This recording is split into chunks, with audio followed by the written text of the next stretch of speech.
Oh não, é um vídeo falando sobre álbuns aleatórios de heavy metal que eu gosto muito. Lá no meu Instagram e no canal da Trecheira também, eu sempre gosto de fazer um especial de música de rock em julho. Afinal, julho é o mês do rock, porque tem o Dia Mundial do Rock, comemorado apenas no Brasil, e ainda assim nem tanto. Pois bem, eu perdi um pouco a data porque eu me enrolei aqui, eu talvez tenha ficado boa parte desse mês jogando Persona 4 Golden ao invés de trabalhar em vídeo, talvez, mas a questão é que ele tá saindo agora. Então esse aqui vai ser um vídeo pra falar um pouco sobre os meus álbuns preferidos. Acho que o meu problema pra fazer esse vídeo é que eu escuto muita coisa e eu gosto de muita coisa. Pra mim acho que é a mesma lógica do cinema, assim, pode ter um heavy metal de qualidade questionável, feito nos anos 80, que talvez não tenha a melhor produção, talvez seja meio zoado.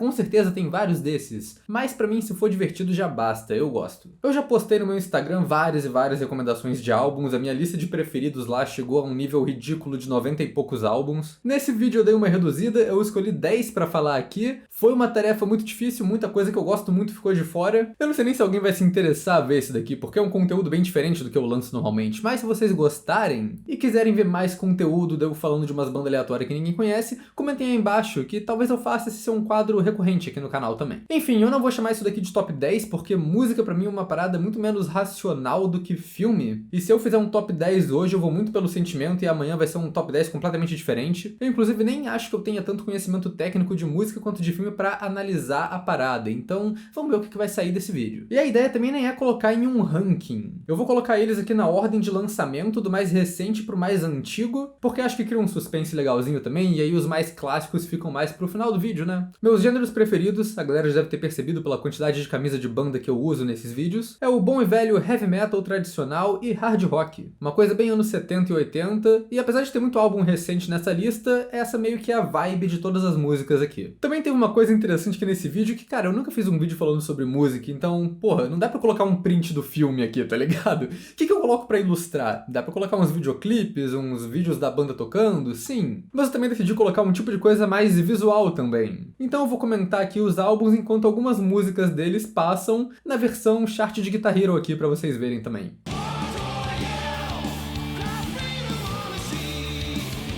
Ah, Osvaldo, mas você fez esse vídeo então só pra você poder jogar Guitar Hero no canal? Talvez! Mas Osvaldo, tem todas essas músicas no Guitar Hero pra jogar? Não, não tem, mas eu mesmo fiz elas customizados pro Guitar Hero de computador. Foi muita dedicação, mas enfim.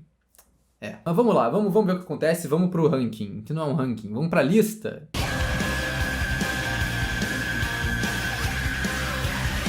Eu vou começar a lista com um álbum bem recente que é o Collection, da banda de hard rock finlandesa Lorde. Pra quem não conhece o Lorde, eles são uma banda que tem um diferencial bem claro. Eles se vestem de monstros, cantam sobre histórias de terror e são uma banda bem teatral. Eu escutava muito eles quando eu era adolescente, mas depois de um tempo eu fui deixando de lado, até que eles lançaram o Collection, um álbum conceitual com uma ideia tão doida que me fez recuperar o interesse na banda. O Collection é uma compilação fictícia. Eles fizeram várias músicas como se fossem os melhores hits lançados por uma banda de rock entre os anos 70 e 90, e que foi mudando de estilo com o tempo. Acho que a referência óbvia aqui é o Kiss, né, que foi de hard rock pra disco, pra glam, pra grunge, fez de tudo. E o Lorde fez um álbum bem divertido por isso. Cada faixa evoca um gênero e uma década diferente. Uma é inspirada em Kiss clássico dos anos 70.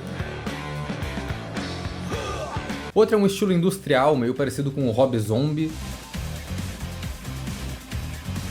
Outra é uma coisa meio Motley Crue, eu acho que é para simular uma gravação ao vivo. Outra é uma coisa mais soft rock anos 80.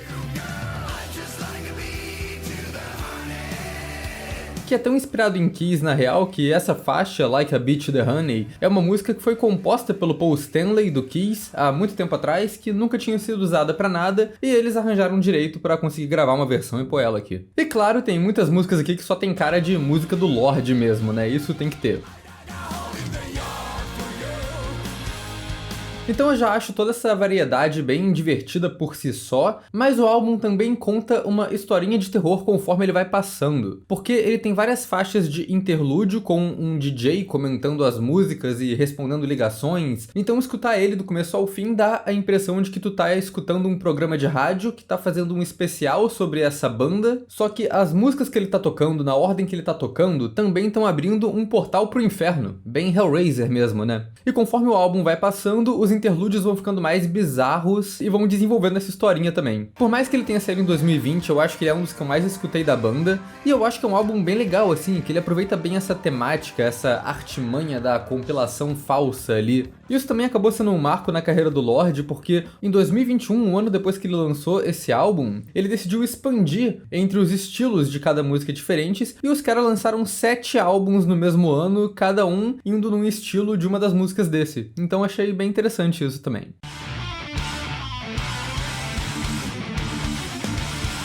Agora a gente vai para um heavy metal tradicional aqui, que consegue ser mais antigo e mais novo ao mesmo tempo. Human Remains é o primeiro álbum de estúdio do Hell, uma banda inglesa da New Wave of British Heavy Metal. A parada é que essa New Wave of British Heavy Metal aconteceu nos anos 80, mas esse álbum foi lançado apenas em 2011. Eu fui atrás de umas entrevistas que contam a história da banda, e o que rolou foi que eles formaram nos anos 80, gravaram algumas demos, mas a banda não durou muito porque o vocalista e guitarrista, Dave Halliday, infelizmente se matou. A parada é que lá nos anos 80 tinha um menino chamado Andy Sneap que colava lá com a galera da banda e que inclusive aprendeu a tocar guitarra com o Dave Halliday. E depois que a banda acabou, cada um seguiu com a sua vida, até que anos depois, Kevin Bauer, o outro guitarrista, descobre que Andy Sneap virou um produtor muito famoso de álbuns de heavy metal. E assim, não é pouca merda, porque ele trabalhou com bandas grandes, tipo Judas Priest, Megadeth, Accept, Dream Theater. Então os dois retomam o contato e decidem voltar com o Hell, com o Sneap entrando na guitarra e o David Bauer, irmão de Kevin, assumindo os vocais.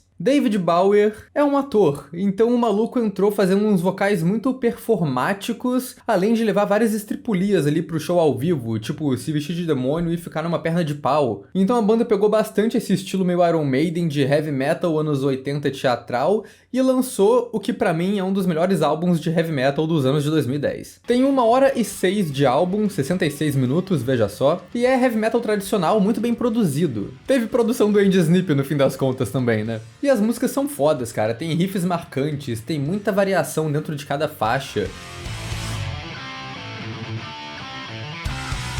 Além disso, tem também toda uma atmosfera com efeitos sonoros pertinentes ao que cada música fala, e os assuntos aqui vão desde ocultismo genérico a aula de história sobre peste negra,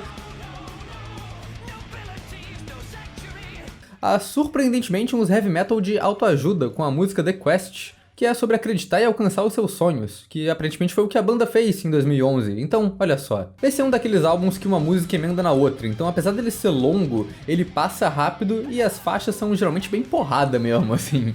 É o tipo de álbum que eu adoro, que eu sempre coloco pra ouvir se eu preciso de empolgação pra fazer alguma coisa.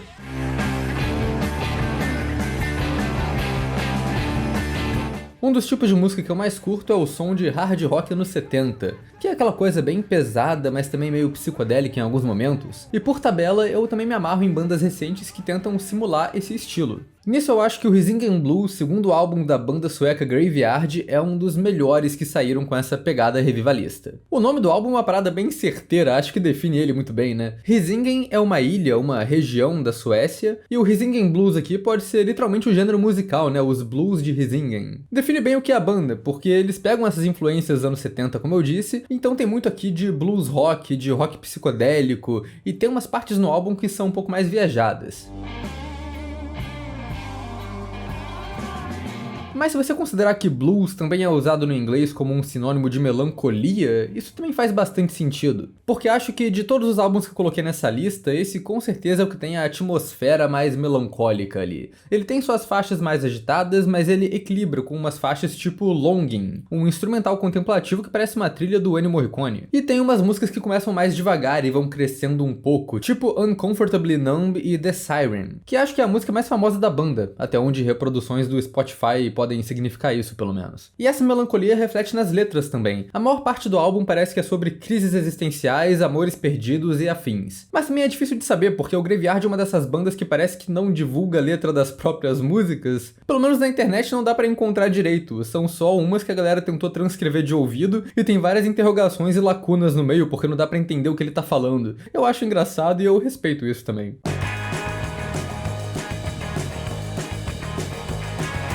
Mudando um pouco a vibe, mas ainda no hard rock da Suécia, temos agora o Imperial State Electric.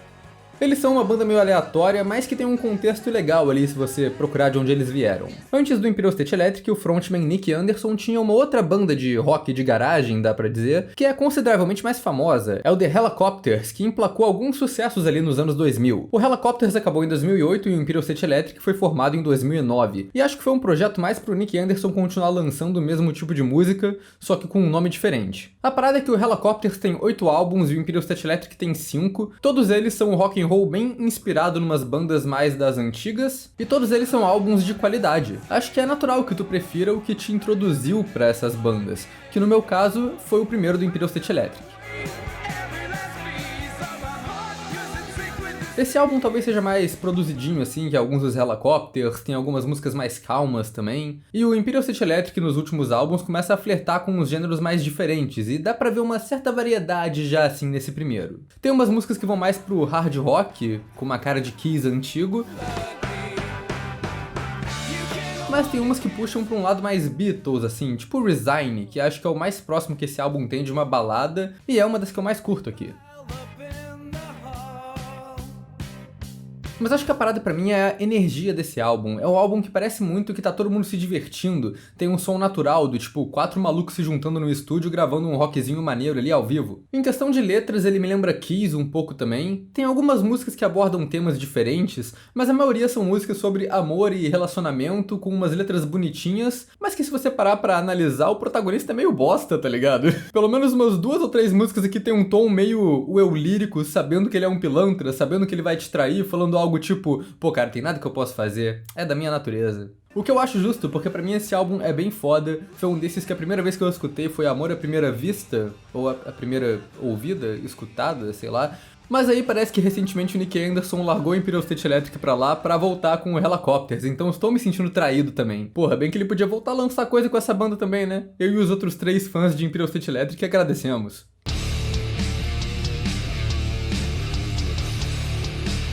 Indo pra um lado mais pesado aqui, tem um álbum de thrash metal dos alemães do Sodom. Sodom é considerado um dos grandes 4 do thrash alemão, porque desde que fizeram o Big Four americano, parece que todas as bandas de thrash metal agora são divididas em quartetos. O M16 do Sodom é um dos mais populares deles, e isso faz todo sentido, porque é um dos melhores trabalhos da banda. O Sodom se estabeleceu ao longo dos anos como uma banda que quase sempre foca na temática da guerra. Thrash metal sempre canta sobre política, guerra, problemas sociais e afins, mas o Sodom adotou até a identidade visual lá, com aquele mascote deles usando um capacete, uns equipamentos de Primeira e Segunda Guerra Mundial, esses rolês assim. E o M16 leva essa caracterização ao extremo, assim. Ele se destaca primeiro porque as músicas são fodas, né? É um thrash metal pesado, sujo e agressivo, que tem riffs e melodias muito marcantes também. Mas o álbum também chama atenção porque é um álbum conceitual sobre Guerra do Vietnã. Isso a gente já percebe só pelo título, né, que ele é nomeado pelo tipo de rifle que os soldados americanos usavam na época. As letras têm umas descrições bem brutais de guerra que combinam bem com o som da banda, né, esse vocal rasgado também do Tom Angel Ripper. Mas o que eu acho legal nesse álbum também é que eles também pegam uma coisa meio teatral assim e fazem homenagens e usam samples de filmes de guerra pra ajudar a dar uma ilustrada. Napalm in the Morning começa com a frase famosa do Apocalipse Now, o nome da música, né, é essa frase, e ela é falada junto com uma introdução acústica bem bonitinha ali no começo. I love the smell of napalm in the morning. Marines, no final do álbum, tem um trecho que eu acho que tá em alemão, mas pelo que eu vi na internet é uma parte do Full Metal Jacket do Kubrick, e faltou só ter uma sample de Platoon ali no meio pra completar a santa trindade dos filmes de guerra do Vietnã. O que eu acho engraçado é que esse álbum acaba entrando em um dos clichês do thrash metal, que são covers estúpidos. Eles fazem aqui um cover de Surfing Bird do The Trashmen, aquela música que virou meme por causa de Family Guy anos depois. Parece uma escolha meio aleatória terminar o álbum com um cover de um surf rock, tá ligado? Mas é legal, segue a mesma lógica dos samples. Surfing Bird, antes de ser meme, antes de Family Guy, era parte marcante da trilha sonora do Full Metal Jacket. Faz tempo que eu não vejo esse filme, mas pelo que eu me lembro ela toca por cima de várias cenas de batalha, de uma montagem da guerra. Então esse cover acaba sendo parte da homenagem que a banda tá fazendo também. E além disso a gente tem um cover bem legalzinho, então, porra, é divertido, né?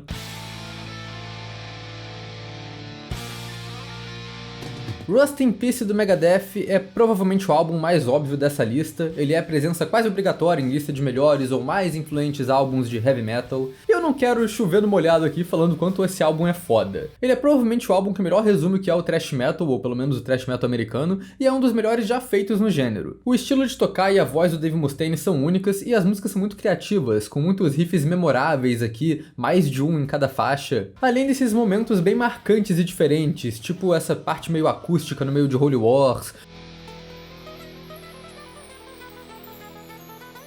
Toda a construção da introdução enorme de Poison Was The Cure, Down Patrol, que é uma das músicas mais esquisitas do Megadeth, sendo toda carregada ali no baixo, com um clima meio apocalíptico esquisito. E claro, tem o Marty Friedman, que faz alguns dos solos mais memoráveis da história do metal aqui. A segunda metade de Hunger 18 é um solo muito longo e foda também, e o famoso solo de guitarra do Tornado of Souls virou uma régua para medir qualidade de qualquer guitarrista que entra no Megadeth. Mas como eu disse, tudo isso é um pouco repetitivo, né? Então na real eu queria falar um pouco mais sobre o que esse álbum significa pra mim pessoalmente, porque eu acho que Megadeth é uma banda que é bem porta de entrada pro metal, sabe? Muita gente conhece Megadeth, curte o som e depois vai caindo pras paradas mais pesadas. E foi o que aconteceu comigo também. Minha porta de entrada pra heavy metal foi por videogames, e Megadeth era trilha de muita coisa nos anos 2000. Eu virei fã e a primeira camisa de banda que eu comprei foi uma camisa do Megadeth, que era o Vic Rattlehead, o mascote dele, segurando uma bomba com o logo em cima. E também o Rust in Peace foi o primeiro álbum de heavy metal que eu peguei pra escutar do começo ao fim, e eu amei cada segundo dele. Então assim, é um caso que mesmo que se não fosse um clássico absoluto do metal, ele com certeza estaria nessa lista ainda só por ter esse significado pra mim.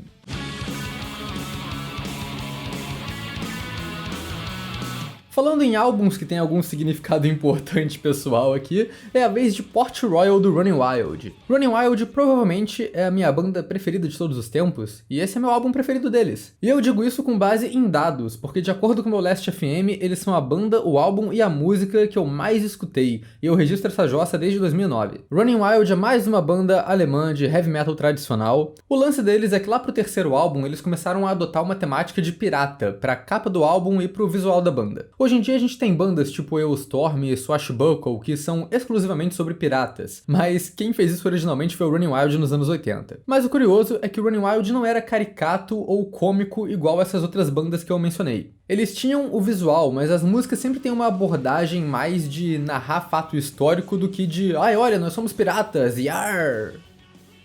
E tudo em Port Royal indica que ele vai ser um álbum sobre piratas. A capa, o nome, as fotos da banda na época, mas ele na real tem só tipo umas 2 ou 3 músicas com esse tema. O que o Rolf Kasparek, líder da banda aqui, gosta de cantar na real é sobre história no geral, mas sempre com um tom de revolta, com um tom subversivo ali, de crítica aos vencedores que escreveram a história. Então ele critica o genocídio das tribos indígenas da América, ele critica o comportamento ganancioso e autodestrutivo de líderes de estado, ele critica os conquistadores europeus que espalharam desgraça pelo mundo na época das grandes navegações lá em nome de religião. Se parar pra pensar, o pirata do Running Wild às vezes é literal, mas também é uma representação, é uma ideia ali de liberdade, oposição e contracultura que as músicas levantam, então isso é do caralho. Ah, e a música é muito boa também, né? Esse foi o auge criativo do Running Wild. Eu lembro que a primeira vez que eu escutei esse álbum foi por um lado B chamado War Child, que por algum motivo foi a única música que eu consegui baixar pelo Ares em 2009.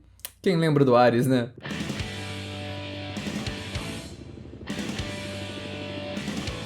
Mas só o riff inicial dela tocando nos meus fones de ouvido voltando do colégio no busão foi o suficiente pra me interessar e procurar o resto do álbum. E tem muita coisa foda aqui, cara, os riffs marcantes no álbum todo, toda a historinha que rola durante a música épica do final, que é a Calico Jack, a introdução de baixo de Conquistadores, e na real toda a faixa instrumental Final Gates, que mete 2 baixos fazendo o riff principal harmonizado ali na música.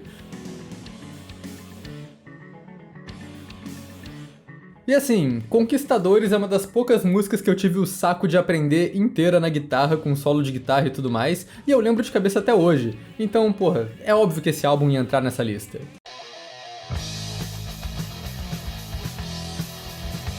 Descendo cada vez mais no submundo do metal oitentista, eu escolhi mais um álbum de uma banda de heavy metal tradicional, que é o Crystal Logic, do Manila Road. Manila Road era uma banda americana que nunca saiu do underground, apesar de ter lançado alguns álbuns considerados clássicos nos anos 80. Isso talvez porque eles sempre tiveram uma produção meio trash e um estilo bem único. O saudoso Mark Shelton, guitarra e vocal da banda, fazia uma mistura de elementos bem legais ali. O instrumental é um heavy metal muito rápido, com solos de guitarra meio caótico e às vezes até um pouco incompreensíveis, mas que casam bem com a atmosfera geral da música.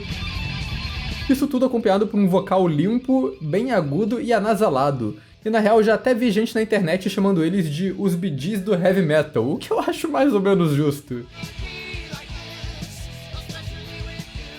Crystal Logic foi o primeiro que eu escutei deles e foi o que mais me prendeu. O Mark Shelton fazia umas músicas épicas, ele sabia fazer umas melodias de refrão que são bem cantáveis, acho que dá pra descrever assim, e uns solos de guitarra muito longos que casam com as temáticas de fantasia surtada que ele coloca na letra. Isso é uma parada que eu acho bem interessante da banda, que o Crystal Logic não é um álbum conceitual, mas a maioria das músicas tem letras de fantasia, que é quase um protótipo de power metal, essa coisa meio guerreiros, espadas e tudo mais, a jornada. Mas ele tem alguma mitologia ou mistura elementos de mitologia diferentes como base para essas letras. Parece ser meio que ele colocando ali o que vai ficar legal, mas combina, sabe? A última faixa é sobre um cara tendo visões de um apocalipse nuclear e eles conseguem meter Anticristo e Ragnarok rolando ao mesmo tempo, cara. Olha essa parada.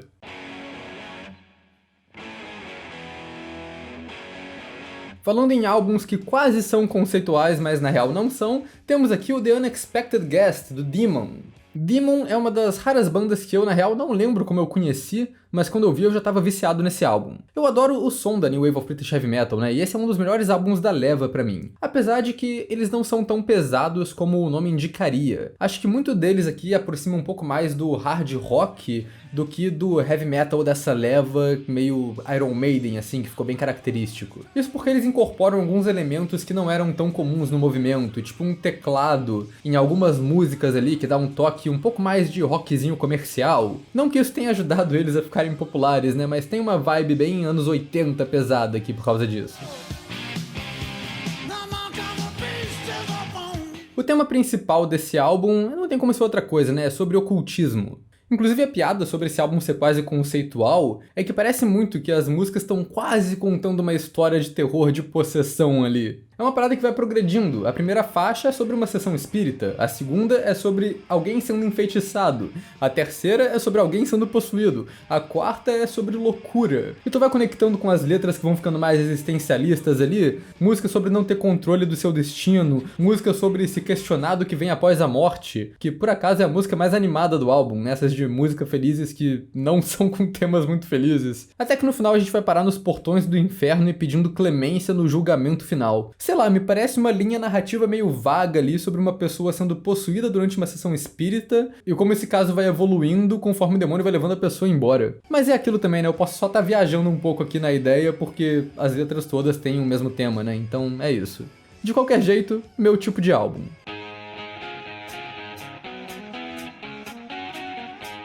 Pra alguém que falou muito que gosta de som de rock anos 70, só tem um álbum dos anos 70 de fato aqui na minha lista, que é o primeiro álbum do Kiss. Eu acho que faz até sentido eu colocar essa lista em ordem cronológica reversa, porque muitas dessas bandas já fizeram referências diretas pra Kiss e pra esse álbum específico. O Lorde foi literalmente formado por fãs do Kiss que se conheceram no evento da banda, e como eu disse, uma faixa do Kill Action claramente foi inspirada nesses álbuns dos anos 70 deles. O Running Wild já lançou um cover de Strutter, e o Imperial State Electric costumava tocar a introdução de Black Diamond em alguns dos shows deles. Então acho que é uma progressão natural aqui, eu também curti muito esse primeiro álbum do Kiss, né? E uma nota mais pessoal, Kiss é uma banda que apesar de eu ter ciência de uma certa cafonice e picaretagem ali por parte deles, eu adoro. O primeiro show que eu fui foi o Kiss na turnê do Alive 35, que eles estavam comemorando o lançamento do Alive, o álbum ao vivo que foi um sucesso nos anos 70, e o próprio Alive já contava com 7 das 10 músicas desse primeiro álbum na setlist deles. Então o show que eu fui foi praticamente a mesma setlist que cobriu quase o primeiro álbum completo. Foi uma experiência foda. Acho que de toda essa lista, talvez esse seja o único que eu não vou falar que é um álbum perfeito do começo ao fim. Porque ele tem umas escolhas estranhas. Tem umas 2 músicas que são meio filler, incluindo um instrumental meio esquecível, e a versão original de Black Diamond é bem pequena e é meio que interrompida na metade porque eles decidiram brincar de desacelerar a música no final pra ter um efeitinho maneiro ali quando o disco acabar. Nesse caso eu prefiro a versão maior com um final mais decente de Black Diamond que aparece nos álbuns de coletânea, acho mais interessante. Mas a questão é que mesmo com esses fillers e firulas, a maior parte das músicas aqui são tão boas e tão clássicas que elas me fazem relevar qualquer ponto negativo que esse álbum tenha. E a parada do Kiss, igual já mencionei em outros álbuns aqui, é a energia e a animação que as músicas passam. Os riffs aqui são um rock and roll meio simples, e os solos de guitarra do Ace Frehley também não são a coisa mais complexa do mundo. A lógica é, se eu consigo tocar não é muito complexo. Mas eles têm estilo, eles têm empolgação, eles têm umas músicas grudentas e marcantes ali. Como eu falei no começo, é um álbum divertido pra cacete e... porra, eu adoro ele por causa disso. Enfim, esses foram os álbuns. Comentem aí embaixo se vocês já conheciam eles ou se vocês começaram a escutar por causa da recomendação. Comentem aí o que vocês acharam também. A maioria deles eu acho que você encontra em qualquer plataforma de streaming, tirando o do Imperial State Electric. Esse, por algum motivo, acho que não tá em lugar nenhum, mas dá pra achar no YouTube. E se vocês curtirem e quiserem mais conteúdo desse tipo, comentem aí embaixo também. Eu tava com ideia de fazer umas tier lists musicais aqui, ranquear umas discografias de bandas que eu gosto, talvez. Acho que podia ser legal, então se vocês acharem interessante, comentem aí embaixo. E não se preocupem, eu já zerei Persona 4, então na próxima semana eu já volto com o projeto Atlist. E vamos nessa.